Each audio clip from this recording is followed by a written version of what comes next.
What's up, guys? Coach Leon here. This is another edition of our GAGS Goals Updates. This is my Road to 220 series. If this is your first time watching, this is just my personal training vlog. So you can kind of see my weight loss journey and also my training leading up to my next meet to Reebok record breakers. So training so far has been going well. Obviously, again, if you guys have been watching, so I'm down over 100 pounds all time. I've been as heavy as 340. I weighed in about 239 today. So I'm back under the 240s. For the past month, my weight's been kind of fluctuating between like 240, even as high as 245. So it's consistently been weighing in a little bit lighter, and then back under 240 today, which is good. So I'm kind of trending downward, looking to kind of lose a couple more pounds so I can kind of be in striking distance. Just have so I can do a small water cut so I can make the 220 class.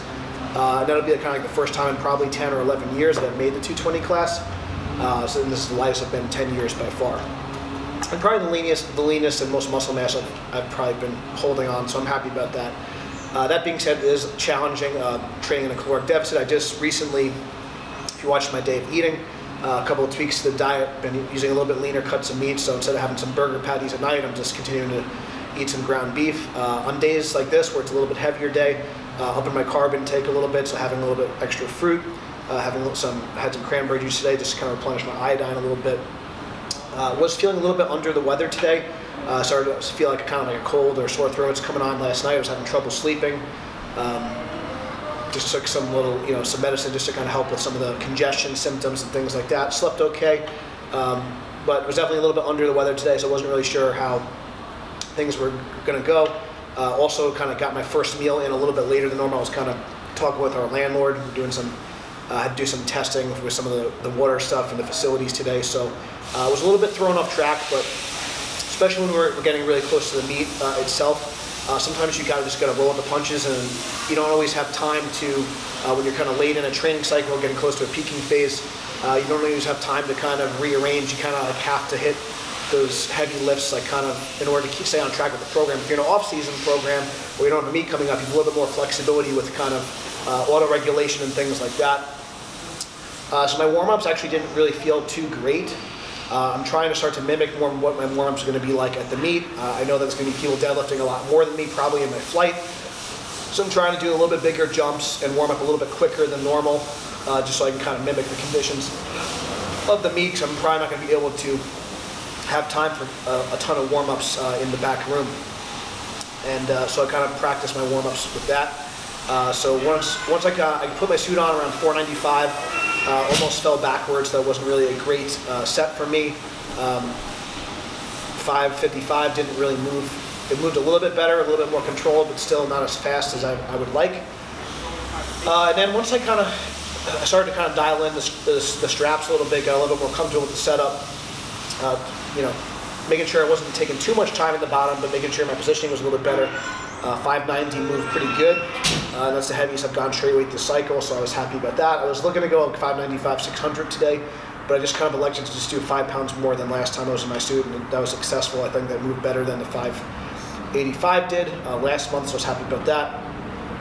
And then I hit 15-pound jumps on my reverse band work, so I did 635 with the reverse monster mini, which was 15 pounds more than last cycle. Last training block, and then I did 665.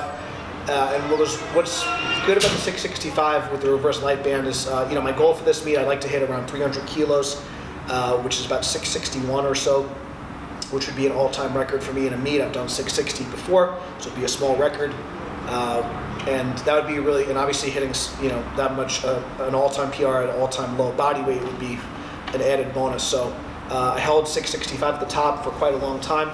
And I was really happy with how that moved, and my lockout's been getting better. One of the things that you'll see moving forward, since we always talk about specificity leading into the meet, but when you're in equipment, the strength curve and your weaknesses and your leverages kind of change a little bit, and oftentimes it's more the lockout, more often than not, that's going to give you the problem when you're in equipment. This can be different in raw lifting.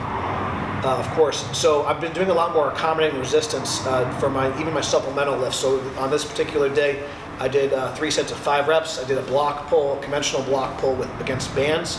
I really like this band setup for if you're a conventional lifter. You don't need any special pegs or anything. You just need to drop the band down, and you can see And since I'm not really having any grip problems, I tend to use straps on my supplemental movements so I can get a little bit more work in and not beat up my hands too much. Especially the bands can really tear up your hands if you're not careful. So how much band tension does this add? I'm not really sure, but we just try to set up the same way every time. As long as those supplemental lifts are increasing, then that's a good thing. So I'm really trying to make sure my knees and my hips lock out. And I'm standing nice and tall, engaging the glutes at the top. And what the bands do is, since they accommodate resistance, that's what it's called, accommodating resistance, it's going to be heavier at the top and lighter at the bottom. The difference with the bands versus the chains is the bands are going to also be actively pulling down, and they tend to have a bigger contrast in tension. Whereas the chains kind of evenly, as the links come up, kind of evenly give you that tension. So the accommodating resistance with the bands is really advanced. I've kind of gotten away from the bands, but for whatever reason, I think sometimes the chains are just a little bit easier to set up, and they're a little bit maybe easier to do in a group setting. But I've been noticing that since I've been adding the bands back in my training, I feel like my power is getting better, my acceleration is getting better. So I'm going to continue to do a lot of band work for both squat, bench, and deadlift, like all three I should say. So that's going to end, whether it be actual true dynamic work or using the bands for my supplemental lifts. So I did the block pulls versus bands. I'm also going to be making sure that during my secondary supplemental, my second barbell lift of the day, we'll also be using a belt from now on, just because I want to overload and use a little bit more weight. I took off the belt I did a sumo stiff-legged deadlift for my third movement. And for that particular exercise, it's kind of like we talked about with the good mornings in a previous episode.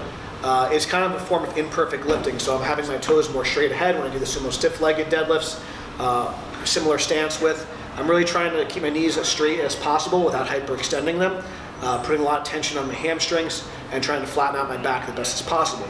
So this is kind of mimicking kind of a failed starting position or a poor starting position for a sumo deadlift. And it's going to really work the back a lot more and the hamstrings a lot more, since we're in that stretch position. The moment arm between your hips and the bar is going to be increased, since we're trying to get the hips further away from the bar by sitting back versus kind of getting the hips on top of the bar in a traditional sumo deadlift. And again, sometimes things go wrong, so sometimes you're not always in a perfect starting position. So by doing the stiff-legged deadlift with the sumo stance, it's going to give me a little bit of reserve in an imperfect position. If I do get kicked out in front, hopefully I have the strength to get it back in position on game day situation. I did 2 sets of 8 reps for that. I also tried to do a little bit of a slower eccentric. I don't know if you guys could see in the video or not, but I definitely felt it. And that's a good way to kind of stretch the hamstrings. Even though there's no eccentric component for the deadlift, because you start from the bottom, it's also just a good way to get a little bit more time under tension and get your muscles a little bit more work. So if you have trouble feeling RDLs or stiff leg deadlifts, and you feel it mostly in the lower back and not your hamstrings, try a slower eccentric and really try and feel those muscles activate and contract. And that's a really good kind of tip if you're having trouble kind of feeling the muscles engage in those movements. So I'll be kind of doing a similar thing for squat and bench, which we'll kind of go through next week. But again, I'm using a lot more accommodating resistance, and also for squat and deadlift specifically, I'll be adding the belt back in for my supplemental exercises. The last thing that will be a little bit of a tweak as well, which I just want to kind of talk about, maybe we'll talk about in a future episode. I'll probably be doing a little bit less kind of stretching and yoga during my peaking phase, just because I want to improve my stiffness a little bit more. But one of the things, with the yoga, it's really good for down regulation, focus on the recovery. But you do want some stiffness in order to lift max weight, so you don't necessarily want to be too flexible. That being said, in geared lifting, you are getting that support, whereas that you wouldn't necessarily get that support when you're lifting raw. So I think if you had to, equipped lifters versus raw lifters, I think sometimes equipped lifters actually can use a little bit more mobility work, especially in their hips, because they're typically going to be using a wider stance. The mobility requirement is going to be a little bit greater, especially in the squat. Getting the hips open, so you need a little bit more external rotation, kind of flexibility in the adductor inner thigh area. So something to consider, and since you are getting that artificial stiffness from the suit, whereas when you're lifting raw, since you have to kind of support yourself, you're usually going to be using a greater range of motion in general when you're kind of lifting raw, especially if you're doing a more of a narrow stance squat. So you're kind of actively getting more kind of flexibility and mobility work when you're kind of doing those movements, but the suit kind of, again, provides that artificial stiffness. So I do think it's something to consider if you're an equipped lifter, potentially doing some more mobility work, especially if you're trying to move your stance out wider to get a little bit more out of the gear, whether it be a sumo deadlift or a sumo or a wide stance squat. So something to consider, but I'll probably start to kind of cut some of that I should say more of the aggressive stretching out. I'll probably still need to, because my My hip rotation could be a little bit better for my squat and my deadlift, so I'll probably continue to kind of do more hip mobility work, but I won't be doing as many kind of folding motions and stuff. So especially for the spine, I'm not going to be doing as much like kind of folding type motions because I want to create more stiffness in my trunk for those big weights. So just something to consider when we're talking about mobility work and things like that. You do want some stiffness, and as a power lifter, the stiffness in your trunk is probably the most important thing for transferring force. But you need enough mobility to get into positions to have a good start, have a good kind of bottom position in your squat, have a good arch for your bench press. So if you guys are interested, you can go drop some comments if you want, or shoot us a message if you want to. We could potentially, I know I talked about maybe doing a yoga video as well, just talking about what the benefits are and how I'm using it in my training. So if you guys are interested, let us know, and I think we'll probably do one either way, but I'm just kind of curious what you guys think. But all in all, deadlifts were good. I got 300 kilos plus back in my hand, so I'm very happy about that. Under 240 pounds body weight, so those are two really big wins, especially like I said, I'm kind of running out of colds. I'm going to try and bump up my sleep, my hydration in the next couple of days, because I got a big squat session coming up, big bench session coming up. And then we're going to kind of cruise into the meet. We'll have like one kind of more heavy kind of session in each lift after this week before the meet, and then it's about deloading after that. So thank you guys for watching. Really appreciate it. It's been a tough journey, but I still got a long ways to go. Thank you for following me on my road to 220.